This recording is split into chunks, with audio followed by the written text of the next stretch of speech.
on you, you censorious thug.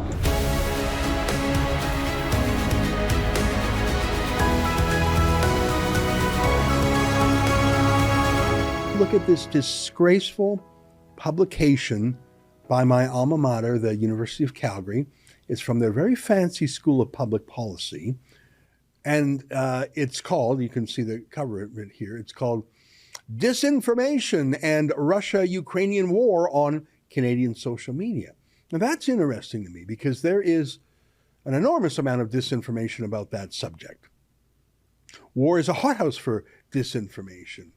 Demoralize the other side, use propaganda to pump up your own side. You might have heard that in the Second World War, the Axis, the Nazis, and the Japanese Empire, they had English-speaking women who went on the radio talking to U.S. soldiers in the area. Tokyo Rose was the nickname of a woman who spoke English to the American troops, telling them that not only were the Americans losing, but that their girlfriends and wives back home in America were cheating on them. You see what I mean? Demoralize the enemy, propaganda. The German version was called Axis Sally, broadcast in Europe. That's a kind of disinformation. And of course, in 2022, the Ukraine war is just off the hook. We're in the era of social media and even deep fakes. I literally see the same photos being used by both sides of the war, claiming the other side committed an atrocity. It's really hard to figure out what's going on. And that's sort of the point, isn't it? And the fact that Vladimir Zelensky, the Ukrainian boss, used to be a TV actor who played a pretend president in the movies, that makes it even blurrier what's real and what's acting and what's PR. And the acting part, well, who would be writing the script for the actor? The fact that actor Justin Trudeau went to get his own photo ops in tells me that there's a lot of propaganda going on. And, oh my God, the fact that the rock band U2 went to Kiev and had a concert there for the cameras tells me that theater is a big part of what's going on. Sean Penn, the dramatic actor, was there with his own camera crew. Is he making a movie? Is he the star of the movie, or is it Zelensky? Is it a work of fiction or nonfiction? I don't know. I don't trust a lot of people over there, especially since a few years ago, all the media and many observers were saying that there is a dangerous neo-Nazi group active in Ukraine called the Azov Battalion. But now the Azov Battalion, they're the good guys, and they're just sort of Nazis. They're not too Nazi-ish. And anyways, shut up. This video has sent a shiver across Ukraine. The marching young men are far-right nationalists from the Nationalny Drużyny, or National Militia. They're at a sacred spot, Ukraine's crucible. Maidan, Independence Square in central Kiev. Yeah, so lies on both sides. That's what war is like. Welcome to War in the Age of 2022. So I saw this publication by the University of Calgary. Here's how they tweeted about it yesterday. They said, Canadian social media is under attack. Disinformation in the Russia-Ukraine war. New report by J.C. Boucher, Jack Edwards, Jenny Kim, Abbas Badami, and Henry Smith tomorrow. Oh, wow.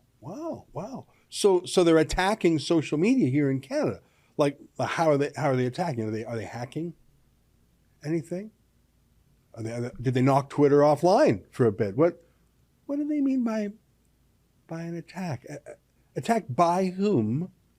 Is Russia doing something, or is it Ukraine, or maybe someone else? Frankly, NATO itself is the most likely, I think. What do they mean by attack? I wonder if that's some hyperbole. Well, here's what they say. Our research team has been collecting more than 6.2 million tweets globally since January 2022 to monitor and measure Russian influence operations on social media. We find that pro-Russian narratives promoted in the Canadian social media ecosystem on Twitter are divided into two large communities. One, accounts influenced by the sources from the United States and to those largely influenced by sources from international sources from Russia, Europe, and China. That's quite a mix, though, isn't it? Russia, Europe, and China. Okay, so they're only looking at the pro-Russia tweets, though. That's weird. For some reason, they don't think Ukraine is engaging in persuasion campaigns, which is pretty strange.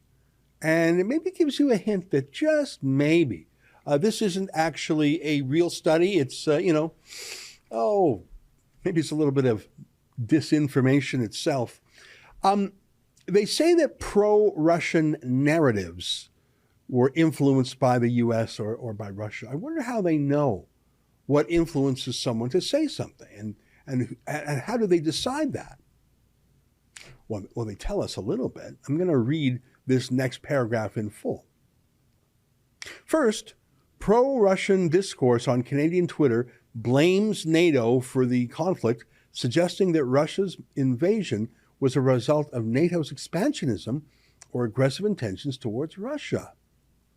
In this context, pro-Russian propaganda argues that the West has no moral high ground to condemn the invasion, and nations such as Canada, the US, and the UK are trying to force Europe into this conflict to benefit materially. Let me read a little bit more. Second, it is suggested that Western nations are propping up fascists in Ukraine, thus justifying Russia's actions. Thirdly, pro-Russian narrative attempts to amplify mistrust of democratic institutions, be it the media, international institutions, or the Liberal Party government. You can see liberals capitalized. Faced with the challenges associated with foreign interference, it is important to gain a deeper understanding of the spread of disinformation in Canada. Okay, so obviously, expanding NATO right next to Russia's border, so Ukraine's been talking about entering NATO, that is expansionist, but that's what that word means. And Russian diplomats have been complaining about this to the West for more than 20 years, really, even before Vladimir Putin was president. I don't think it's controversial to say that expanding NATO is expansionist. That's what the word means. It's the dictionary definition of it. As to whether that's aggressive, well, the U.S. certainly thought it was aggressive when Russia put missiles on Cuban soil in the 1960s. The entire Monroe Doctrine says no Russians allowed to mess around in the Western Hemisphere. No foreign powers. Is it pro-Russian to note that putting NATO right up against Russia irritates Russia? I mean, are you pro-Russian for observing that? Is it Russian propaganda to note that the Azov battalion is neo-Nazi and they say they are? I mean, here's the head of a Holocaust remembrance charity saying that working with the Azov battalion is a racist disgrace, and this is in the Ottawa Citizen just a few months before the war. And here's the Canadian military trying to hide the fact that they met with those Nazis in the Azov battalion. I mean, they're Nazis. I really don't think there's a good kind of Nazi, and neither did any of the media until just a few weeks ago, really. You'll notice all of those newspaper clippings I showed you were from late 2021. Let me guess, Russian propaganda in a time machine or something. But that last point, thirdly, pro-Russian narrative attempts to amplify mistrust of democratic institutions, be it the media, international institutions, or the Liberal government. Yeah, I don't know if Russia is trying to tell Canadians not to trust the CBC or Justin Trudeau. I really don't think the Russians or anyone has to tell Canadians not to trust the CBC or Trudeau, because we already don't trust the CBC or Trudeau, and it's getting worse every year because they are distrustful. That was an excerpt from my daily TV-style show called The Ezra Levant Show. Each weekday, I do a monologue on the news of the day. Then I interview a fascinating guest. I read some fan mail or hate mail, depends on which I like more. And we end with a video of the day. You can get it all at rebelnewsplus.com.